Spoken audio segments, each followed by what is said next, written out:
Viewers, the army has cleared Colonel Shrikant Purohit for promotion.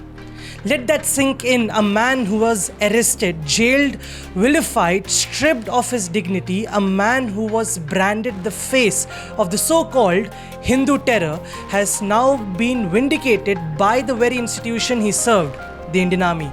So yes, this is a moment of closure, but it is also a moment of reckoning, because what happened to Colonel Purohit was not just an arrest, it was a systematic destruction. A decorated army officer, a counterintelligence operative, a man who risked his life for infiltrating terror networks, was picked up, thrown into jail for 9 long years and projected as a terrorist. And tonight we must ask, who built this narrative?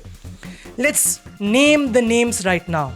The first one comes in, P. Chidambaram, the then Home Minister. It was under his watch that the term saffron terror entered the national vocabulary. Second, Digvijay Singh, who amplified it relentlessly.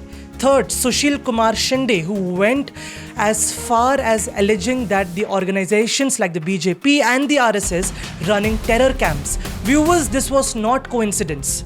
This was a political construct, a narrative crafted, cultivated and circulated, a narrative that almost succeeded in branding an entire community. And Colonel Purohit became its face. 9 years in jail, 9 years without justice, a family torn apart, a career nearly destroyed, and he was not alone.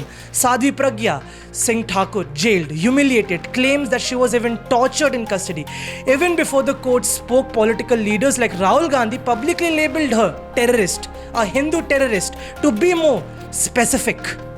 But today, the courts have acquitted the army, has restored the honor. So now the question is simple. Where is the apology? Will those who push this narrative ever admit they were wrong? Will there be accountability, or will silence be the final strategy? Because what happened here was not just a single or a legal failure.